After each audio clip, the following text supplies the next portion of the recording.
votre programme sommaire. Dans quelques minutes, Intérieur Sport, les Fennecs algériens ne sont plus qu'à un point du mondial. 24 ans que les Verts ne se sont plus hissés au sommet planétaire. En tête de leur groupe, ils devront affronter en ultime rencontre leur principal adversaire, l'Égypte. Guillaume Pivot les a suivis la semaine dernière pendant leur campagne. C'est à ne pas rater.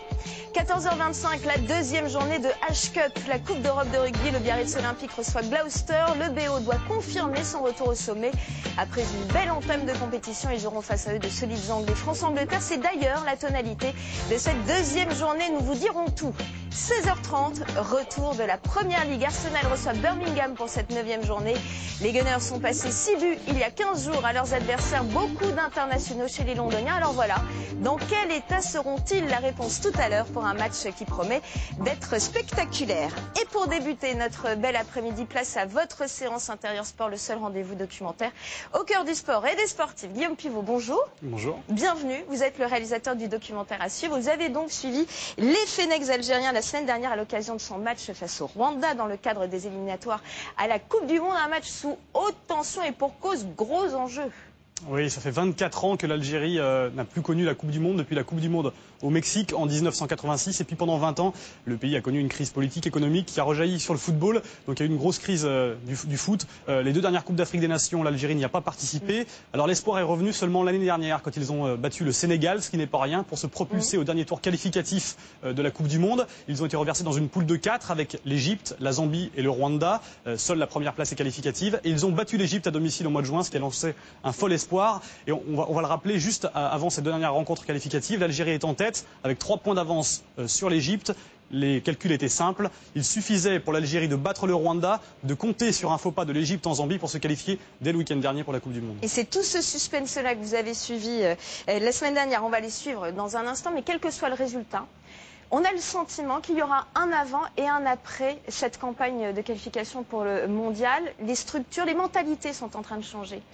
La sélection a changé. Le football algérien, effectivement, est en train de changer grâce à un homme, le président de la fédération, qui est passé par la FIFA, qui a beaucoup de réseaux, qui a réussi à redonner une nouvelle ambition à l'Algérie. Et puis grâce aussi à beaucoup de joueurs qui évoluent dans les plus grands clubs européens. On les connaît tous en Ligue 1, Ziani, Belhadj, Mansouri par exemple. Ils sont formés en France, ils sont nés en France, ils ont aussi un passeport français. Mais ils ont décidé de retourner dans leur pays d'origine pour défendre les couleurs des Fennecs, les couleurs vert et blanche. Mais c'est une sélection qui cache un petit peu le problème structurel du foot algérien. Le championnat n'est pas à un très très bon niveau, les observateurs le disent. C'est un championnat qui équivaut au bas de niveau de la Ligue 2. Il y a beaucoup de problèmes de violence, beaucoup de matchs à huis clos, des problèmes de formation aussi, des problèmes de structure. Donc la fédération doit profiter de cet élan pour renforcer la base, parce que l'Algérie, vous allez le voir dans le documentaire, c'est vraiment un pays de foot et il y a beaucoup de talent à l'état pur. L'Algérie, peut-être le marchepied, a utilisé la qualification. C'est le nom de votre documentaire, l'Algérie aux portes du monde, réalisé donc par Guillaume Pivot. Merci beaucoup, regardez. Harmonie édition.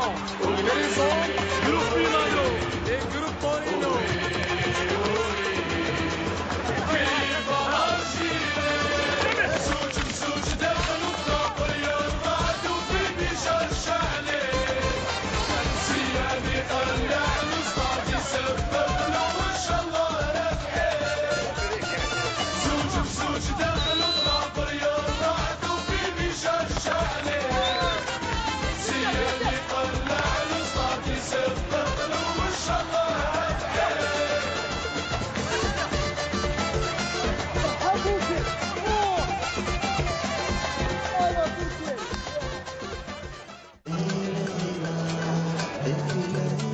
Rafik Saïfi en tête du cortège.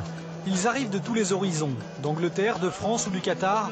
22 joueurs en mission pour tout un peuple pour renvoyer 24 ans après l'Algérie en Coupe du Monde. Quand tu arrives à l'aéroport, tu as un accueil comme ça. Hommes, femmes, garçons, des vieux, des vieilles, tu pries pour toi. Ça me donne la chair du pouce. Surtout quand tu arrives comme ça, tu dis franchement, je suis obligé de me défendre pendant qu'il est sur le terrain. Je donne le maximum. Une semaine pour préparer le match face au Rwanda, mais quelques minutes seulement à Saïfi pour prendre le pouls du quartier où il est né. Je suis très fier et très content. Alhamdoulilah. Toute l'Algérie là.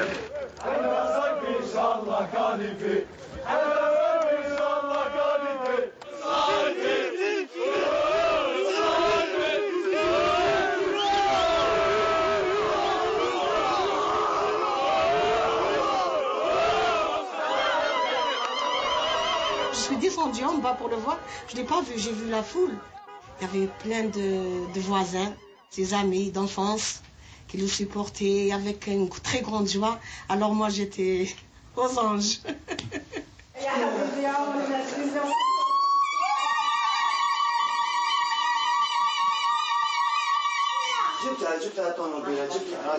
On ressent un truc où on ne peut pas l'expliquer, c'est plus fort que nous. Et je suis prêt pour entamer la semaine avec un moral bien élevé. Rafik Saïfi, c'est le grand frère de la sélection. Ses cadres, Ziani, Mansouri, Belhadj, ont grandi en Ligue 1.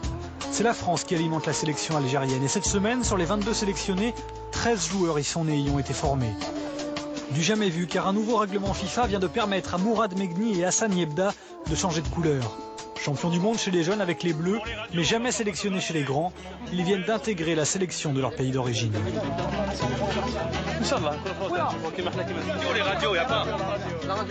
Alors, il y a bien une première réaction à ta convocation à l'équipe nationale quand tu l'as reçue. Je suis fier d'être ici. Moi, je ne vais pas dire que j'étais surpris parce que voilà, c'était déjà fait un peu avant. Les joueurs, je les connais tous déjà avant. Je connaissais Karim Ziani, Belhadj. J'ai déjà dit que je suis disponible, bien sûr. Ouais, c'est marrant parce qu'ils posent 50 fois les mêmes questions, mais c'est normal. Je suis nouveau, donc voilà, ils posent beaucoup de questions sur l'intégration, etc. On va les aider, mais je ne sais pas comment. Mais la preuve, ils sont déjà, c'est eux maintenant qui nous aident. Et maintenant, il reste encore, je pense à partir de demain, il faut rentrer dans le match et se concentrer. Parce qu'il y a trop de médias, il y a trop de pubs, tout ça. Maintenant, il faut baisser un peu le rythme. L'autre secret de la réussite actuelle, une organisation quasi sans faille. Voyage en première classe, encadrement professionnel et surtout hébergement loin de la folie algéroise, à l'hôtel du centre militaire de Beni Messous. Un hôtel luxueux, mais fermé à double tour.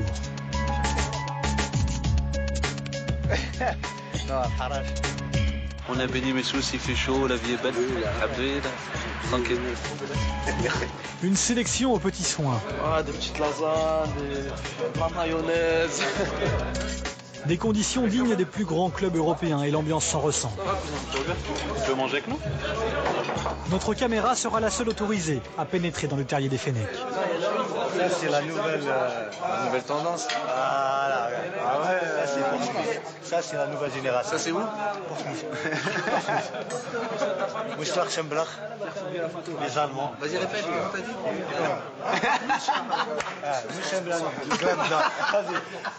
Redis-le. Mönchengladbach. Ah, tout doucement, non, redis-le vite. Toi, dis-le. Voilà, tu vois. Voilà, c'est ça. Les Algériens d'Europe, les immigrés comme on dit au pays, et les gars du bled, aujourd'hui tout le monde se mélange. Une intégration enfin réussie amène les bons résultats, Je t'aime, maman. car tout le monde y trouve son compte.